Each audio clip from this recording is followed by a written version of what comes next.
یہ ہے مقبوض بلوچستان۔ آج پیر 8 اپریل سال 2024 ہے۔ بلوچستان ٹوڈے سے آج کی علاقائی خبروں کے ساتھ میں ہوں آپ کا میزبان الیاس بلوچ۔ خوزدار میں مصروف شاہراہ پر بم دھماکہ، 3 افراد ہلاک، 10 زخمی۔ نوشکی کے 2 نوجوان پاکستانی فورسز ہاتھوں دال بندین سے جبری لاپتہ۔ مستنگ لاپتہ صدام شاہوانی، افتخار اور اشفاق کے لواحقین نے کراچی کوئٹہ شاہراہ بند کر کے ان کے بازیابی کا مطالبہ کیا۔ عید پر بیٹیاں والد کو گلے لگاتی ہیں مگر ہم 10 سال سے ترس رہے ہیں، جبری لاپتہ امیر بخش کی بیٹی کا بیان۔ مستنگ میں پاکستانی فوج کے اہلکاروں پر حملے کی ذمہ داری قبول کرتے ہیں بی ایل اے۔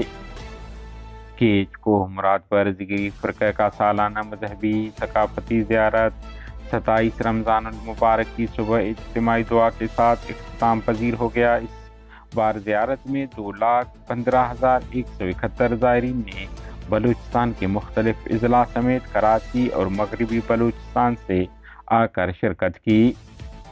اب رئیس گوٹ گھر میں گھس کر فائرنگ کے نتیجے میں 20 سالہ خاتون ہلاک جبکہ جاوید نامی شخص زخمی ہو گیا۔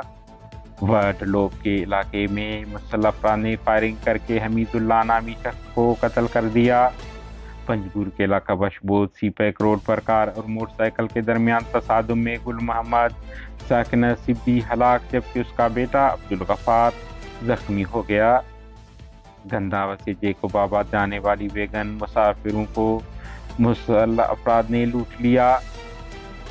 خوزدار بم دھماکہ، 3 افراد ہلاک، 10 زخمی ہو گئے۔ تفصیلات کے مطابق خوزدار کے اہم ترین کاروباری مرکز عمر فاروق پر مغرب کے بعد زوردار دھماکہ ہوا جس میں 13 سالہ جواد ولد محمد یوسف مینگل اور امان اللہ نامی نوجوان سمیت 3 افراد موقع پر ہلاک جبکہ 10 افراد زخمی ہو گئے جن میں خواتین بھی شامل ہیں۔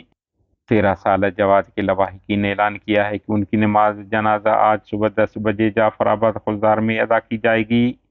واقعے کی مذمت کرتے ہوئے بلوچستان نیشنل پارٹی کے سربراہ سردار اختر جان مینگل نے کہا ہے کہ ایک بار پھر بلوچستان کے خاص کر خوزدار کے حالات خراب کرنے کی کوشش کی جا رہی ہے۔ انہوں نے کہا ہے کہ ماہ رمضان میں خوزدار کے مصروف بازار عمر فاروق چوک پر دھماکہ بے گناہ لوگوں کی شہادت سے عوام میں خوف پھیلایا جا رہا ہے۔ انہوں نے کہا ہے کہ یہ ایک گہری سازش ہے اور بزدلانہ اقدام جس کی ہم پرزور الفاظ میں مذمت کرتے ہیں۔ نوشکی غریب آباد کے 2 نوجوان پاکستانی فورسز کے ہاتھوں دال بندین سے لاپتہ ہو گئے جن کی شناخت سرور جمال دینی ولد عبداللہ اور پیر جان ولد خیر محمد کے نام سے ہوا ہے۔ بتایا جا رہا ہے کہ دونوں نوجوان دال بندین میں تیل کا کاروبار کرتے تھے جنہیں ایک ہفتہ پہلے جبری گمشدگی کا شکار بنایا گیا ہے جس کے بعد سے ان کے بارے کوئی معلومات نہیں مل سکے ہیں۔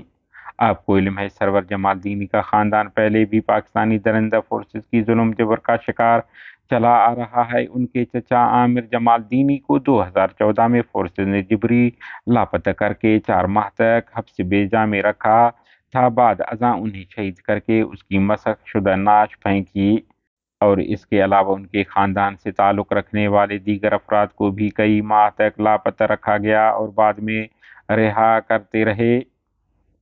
Mustang Baloch liberation army B L A کے ترجمان جینت بلوچ نے جاری بیان میں کہا ہے کہ سرمچاروں نے اتوار کے روز مستنگ کے علاقہ مرو میں قابض پاکستانی فوج کے قافلے کو نشانہ بنایا جس میں ایک دشمن اہلکار موقع پر ہلاک اور 3 زخمی ہو گئے جس کی ذمہ داری وہ قبول کرتے ہیں۔